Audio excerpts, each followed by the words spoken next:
Sehingga kalau kita artikan seperti itu, maka artinya bisa menjadi di tangan malaikat, di tangan para sahabat-sahabat Nabi, di tangan para penghafal Al-Quran sekaligus para pembaca firman Allah Subhanahu wa Ta'ala, maka mereka itulah yang nanti diberi anugerah Al-Quran.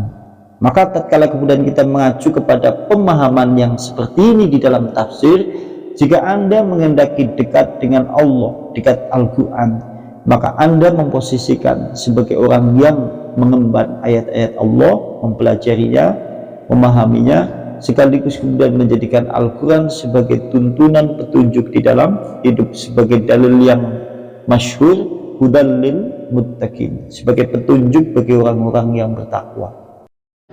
La ilaha illallah Muhammadun Rasulullah alaihi salatullah wa alihi wal ahibbah. La ilaha illallah. Tapi kalau ayat Al-Quran antum menambah sehuruf saja, pasti kewenangan. Silakan kalau Anda tidak percaya, dan banyak kasus yang seperti itu. Makanya kalau di dalam kitab yang lain disebutkan fayambaghi li hamilil Qur'ani, maka sebaiknya bagi pengemban Al-Quran. Li hamilil Qur'an ini maksudnya adalah pengemban Al-Quran, penghafal ayat-ayat Al-Quran, atau bagi siapa saja yang mempelajari Al-Quran, ayat tanida al-ma'asi, hendaklah dia menjauhi perbuatan maksiat, karena pelaku perbuatan maksiat tidak mungkin ayat Al-Quran akan menetap lama di hatinya. Mulanya biasanya wong hafalan Al-Quran, sekali kemudian dia hafal Al-Quran, dia berbuat maksiat 1 kali 2 kali, bisa hilang hafalannya atau lupa hafalan yang ia hafal. Sebagaimana Wasi itu pernah ditanya oleh salah seorang muridnya, bagaimana kami menjaga kitabullah supaya kemudian tetap hafal dan tidak hilang dan tidak lupa. Kata kemudian Wasi, tarkil ma'asi, jauhilah perbuatan maksiat. Fa innal ma'asi, sesungguhnya orang yang senantiasa berbuat maksiat, tidak akan Al-Quran banyak menetap di dalam hatinya. Kenapa bisa seperti itu? Karena Al-Quran adalah marfu'atin mutahharah. Al-Quran memiliki kedudukan yang tinggi dan memiliki sesuatu yang disucikan dari segala kotoran, penambahan, pengurangan, dan Al-Quran ini seakan-akan dikhususkan pula bagi hamba-hamba Allah yang memiliki iman yang bersih, karena Al-Quran berasal dari Allah yang maha suci. Maksudnya seperti itu. Dan berikutnya firman Allah Subhanahu wa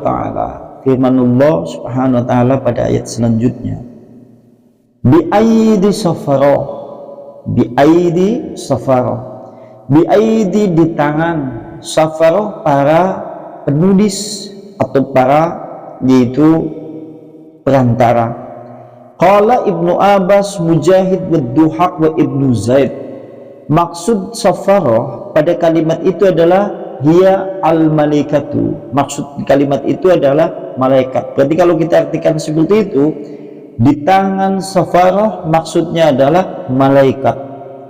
Wa qala Wahab bin Munabbih, hum ashabu Muhammad Rasulullah sallallahu alaihi wasallam. Sementara kalau menurut Wahab bin Munabbih, safarah diartikan sahabat-sahabat Nabi. Berarti di tangan sahabat-sahabat Nabi. Kalau menurut penafsiran Wahab bin Munabbih. Kalau menurut penafsiran Mujahid, di tangan para malaikat. Kalau menurut penafsiran Ibnu Abbas, Mujahid. Sementara menurut Qatadah, yang dimaksud adalah humul qura, mereka adalah para qura atau para penghafal Al-Quran atau para qori, orang yang senantiasa mempelajari Al-Quran. Wa qala Ibnu Jurayj an Ibnu Abbas dari Ibnu Abbas, yang dimaksud safarah dalam bahasa Nabtiyah itu adalah para qura atau para pembaca ayat Al-Quran. Ini penafsiran. Sehingga kalau kita artikan seperti itu, maka artinya bisa menjadi di tangan malaikat, di tangan para sahabat-sahabat Nabi, di tangan para penghafal Al-Quran sekaligus para pembaca firman Allah Subhanahu wa Ta'ala, maka mereka itulah yang nanti diberi anugerah Al-Quran.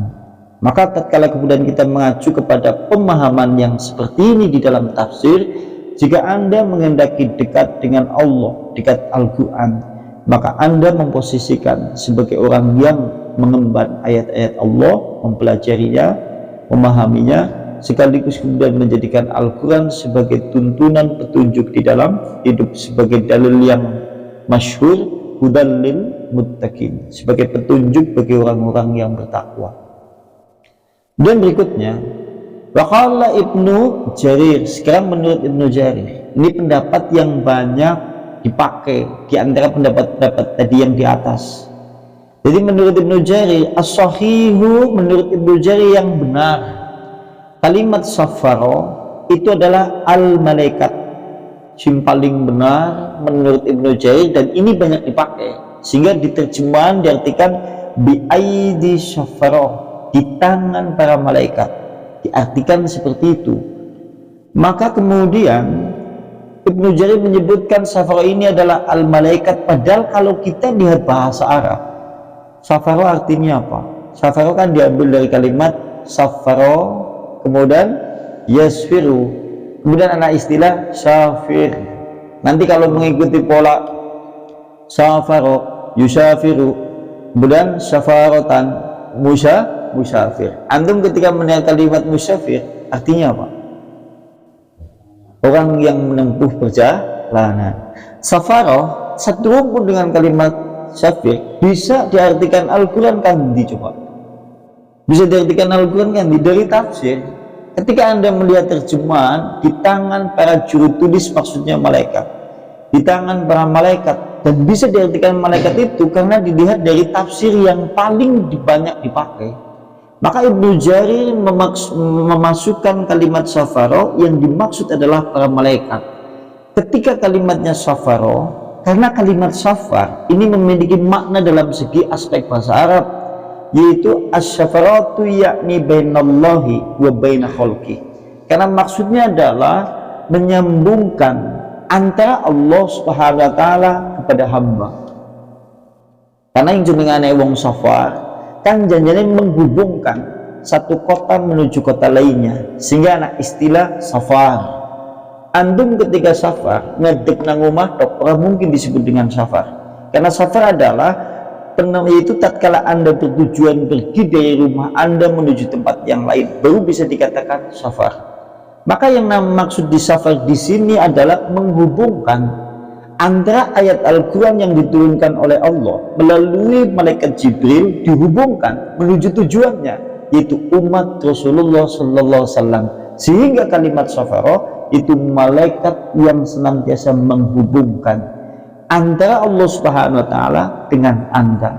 Maka ketika Anda kemudian mempelajari Al-Quran, menghafal Al-Quran sungguh-sungguh, banyak ayat Al-Quran yang masuk menjadi keimanan yang ada di dalam diri antum dan menjadi petunjuk di dalam hati yang paling dalam, maka malaikat banyak menghubungkan antara Anda kepada Allah Subhanahu wa taala sampai tujuannya. Tujuannya menuju surga. Karena manusia pada dasarnya adalah orang yang menempuh perjalanan sampai perjalanan akhirnya adalah di dalam surga.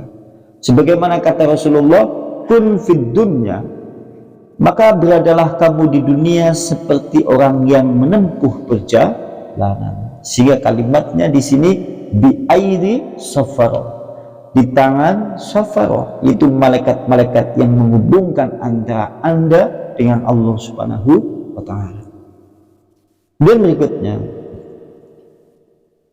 wa yuqalu, makanya kemudian dikatakan yaitu asy-syafir. As-safir adalah alladzi yasna bainan nas, atau bisa dikatakan kalimat safaro bisa menjadi syafir, artinya adalah orang yang menghubungkan di antara manusia untuk perdamaian dan kebaikan.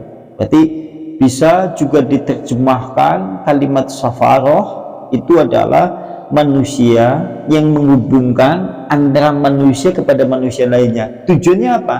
Untuk perdamaian dan kebaikan. Siapa orangnya? Muhammad. Karena kita tahu Al-Quran diturunkan melalui malaikat Jibril, kemudian diturunkan kepada Rasulullah.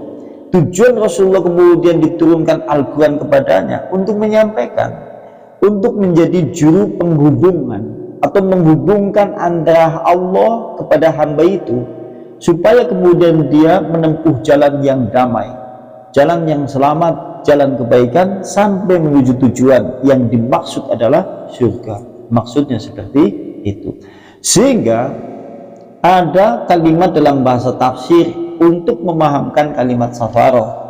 Jadi di kitab ini disebutkan anak kalimat safaro yang digunakan oleh penyair, yang di sana diartikan yaitu juru runding atau juru penghubung, menghubungkan manusia yang satu dengan yang lain. Anda berselisih antara si A dengan si B, kemudian si C ini bertugas untuk mendamaikan orang itu. Disebut apa nih nang bahasa dewek? Ana wong padu, ada andum kesuan sama teman sama saudara, lantas ada orang yang menjadi penengah supaya menghubungkan Anda baik kembali antara dia. Dalam bahasa kita apa jenengan?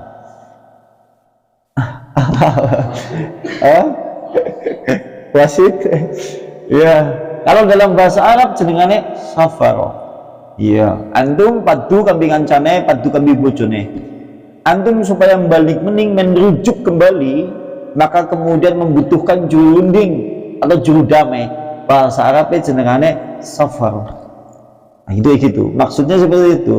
Nah, bi'aidi safaro itu di tangan juru runding, juru damai, juru kebaikan. Karena malaikat-malaikat di sini tujuannya adalah menurunkan Al-Quran kepada Rasulullah supaya manusia tidak berselisih, supaya manusia berjalan di tengah-tengah kedamaian, sehingga Islam itu dikatakan agama yang damai.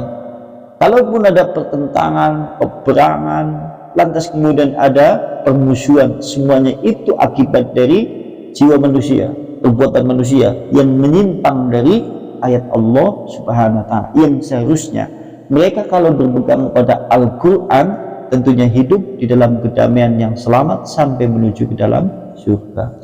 Sehingga ada kalimat safaro yang digunakan oleh penyair Arab. Kalimatnya adalah wama adnu safarota. Nah, kalau ada kalimat safarota, antum lihat di linknya, wama adnu safarota baina kaumi wama amshi baksha in masyaitu. Kata penyair itu, wama dan tidaklah adnu aku mengabaikan, dan tidaklah aku mengabaikan as-safarota juru runding, juru damai, yaitu baina kaumi, di antara kaumku yang berselisih. Aku tidak membiarkan, aku tidak mengabaikan as-safarata juru runding, juru damai di antara umatku. Wa ma'amsi, dan aku tidak pernah berjalan kesana kemari hanya untuk berbuat dusta. Kalimat di sini yang perlu digarisbawahi dalam syair adalah safarata, karena Ibnu Katsir ingin menjelaskan kalimat bi'aidi safarah, di tangan malaikat yang sejatinya malaikat-malaikat itu sebagai penghubung antara Anda dengan Allah sehingga sampai tujuan menuju surga. Di sini maksudnya adalah pula yaitu juru runding Rasulullah SAW yang diturunkan Al-Quran untuk mendamaikan manusia yang berselisih. Orang Yahudi membenarkan agama Yahudi, orang Nasrani membenarkan agama Nasrani, sampai mereka kemudian masuk di dalam adat kebiasaan orang jahiliyah yang senantiasa berselisih, saling membanggakan. Turun Allah, turun kemudian dari Allah Subhanahu wa ta'ala ayat Al-Quran yang diturunkan kepada Nabi sebagai juru damai untuk mendamaikan mereka. Tapi dalam kenyataannya banyak manusia yang mengingkarinya, sehingga banyak terjadi peperangan, permusuhan, pertikaian, bahkan kemudian kedoliman di tengah-tengah kehidupan manusia. Kemudian berikutnya,